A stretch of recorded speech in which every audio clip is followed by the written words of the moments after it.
Täna siis jah, meil on natukene sinine esmaspäev, et nädalavahetusel olid võistlused, Estonian Grand Prix ja siis nüüd jäid mõned asjad kripeldama, et tulime Hannes Soomeriga testima ja samal ajal siis harrastajad tulid oma tavapärast treeningut tegema, et saavad siis ka meie juures natuke näpunäiteid nõu just seadistuste osas ja kuidas raja peal sõita, et päev oli täna edukas, kõik jäid püsti muidugi ja Hannesega ka leidsime siis seadistuse, millega nüüd see nädal Hollandis alustame, et Hollandis toimub siis järgmine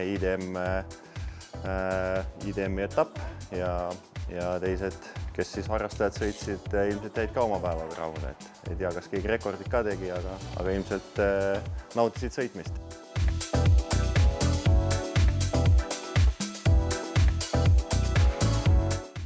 Täna meil on siis selline tavaline treeningpäev Vihurmotoboksis.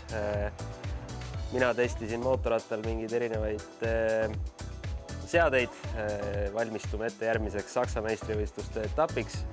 Ja kõrval siin mootorrattad siis tegid ka trenni, harrastasid maailma kõige ägedamat spordiala. Ja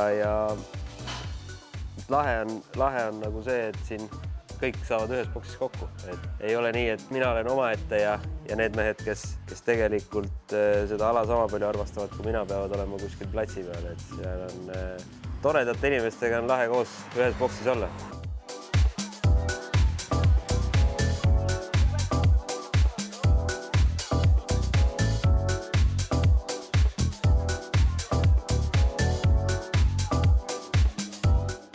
Võidusõidus on see lahe, et stopper näitab tõde alati.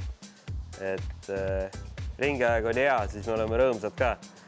Vahel on jah niimoodi, et tunne on küll ilgelt hea, aga ringiaeg on vilets, siis on tuju ka paha. Aga tänane päev läks hästi jah.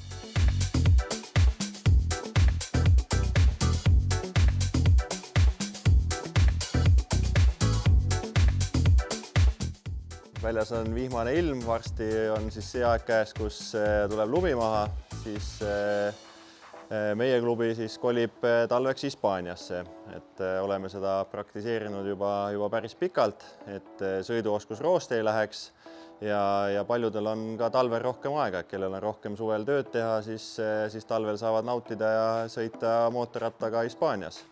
Ja sportlastel on see loomulikult väga vajalik, et oma kiirust hoida. Hispaania sõitjad on väga kiired üle Euroopa, kõik kiiremad võidusõitud alati Hispaanias treenivad, et siis on võimalik võrrelda siis ka maailma tasemega ennast, et kuidas tase on ja siis saada ka häid sõidunippe teiste pealt.